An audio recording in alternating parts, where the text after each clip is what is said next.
So here's another thing that I wanted to touch on too, and that is that, Sandy Munro was writing about how there was sort of in the 70s, there was sort of a niche for the local folks to kind of build their own homes, to kind of get Yeah. materials, to do all kinds of different things. And I know you guys built your own place. And of Well, course, it sort of not grew quite. and Yeah. evolved. But how was that adventure for you of building your own place? Well, first of all, we we lived in 13 places the first 3 years we were here, and that's what you did. Remember, I lived in the summers. We lived in our VW van. That's a dog, a baby, and Kathy and I. That's not normal, but it was normal then. George Stranahan, when I started teaching the communities, goes, "Hey, I got a backyard that goes for acres and acres and acres up the creek. Why don't you just go up there for the summer?" So I spent one summer up there. And then the winters, we had to always rent a place. And so we'd rent a little place here, a little place there. And then in 1975, somebody told me that there's this old A-frame. There's no running water. There's no windows in it. It was just a hut that a doctor used when he came skiing, and he's got to get a divorce. He needs quick money. And I'm hearing this from a real estate agent who was a good friend of ours, and he said, so he hasn't listed it yet. If you're ever going to find a place in Aspen, this is your only chance. You're a school teacher. You don't have a chance in hell once this market is going to happen. But this guy needs quick money, and he'll take this piece of land and this little naked A-frame and sell it to you for $45,000. I said, oh, that's awesome, except for one thing. I don't have $45,000. I'm the guy in the VW van who's a community school teacher. I'm a martial artist. We don't make that kind of money, So he said, this was Dave Baxter. I don't know if you ever remember Dave Baxter, real estate guy. Anyway, he said, well, Tom, you're either going to get the money or I'm going to kill you, because that's what I'm telling you as a friend. You've got to do this. Trust me. You don't know what's going to happen to this town in 20 years. So I borrowed here, borrowed there.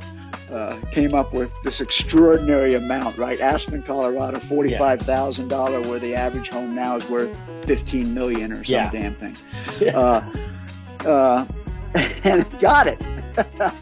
And there we were. Took a pipe, PVC pipe, ran it up the hill to a mine Bell Mountain Lift. The Bell Mountain Lift. You look over to the left of that when you get out. There's an old mine in there, and right below that is this water. There's a barn that was below there that a bunch of my buddies lived in, and they had water running from the mine. So I took my PVC pipe and ran it up through the woods all the way there, and that was it. For 2 years I had this great water. And then some guy from the city came walking down, came down and followed this trail all the way to my house, because I didn't bury the line, because I didn't own that land, and said, Tom, what the hell are you doing? You got water coming from them. I said, I know, and I've tested it. It's great water. Try it. He said, no, Tom, you got to get on city water. That's the ordinance, And I said, oh man, really? And, the same thing with this old septic tank we had. We had to get on the sewage system. So, eventually we did that. So it kept evolving like that, sort of forcibly evolving. In fact, he walked down and he found 5 lines leading to different places, all these places. Jackson's place just down the street. There was an old moonshiner's cabin next to me. It had a horse corral, and you had to bend over about halfway to get in it. That was our next door neighbor's place.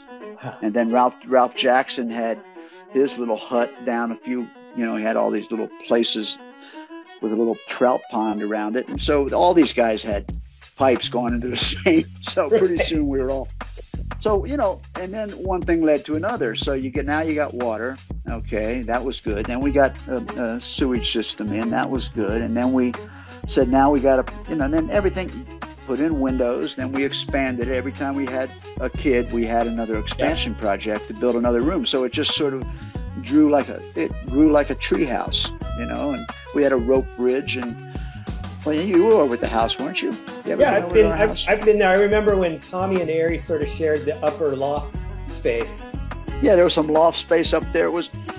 It was basically a jungle gym, and you know, they played hockey, so you had to wear a hard hat. We should have had hard hats when you walk in, because things were happening. All kids should wear hard hats when they're in the house, because you never knew what was gonna, what full on game was gonna happen in there, and you know, so it just evolved that way, and what can I say? Every time we found some money, we would, you know, and then I'd find somebody like a John Katzenberger or somebody who was really brilliant, you know, an architect friend or something, to say, okay, how can I actually fix this up, you know?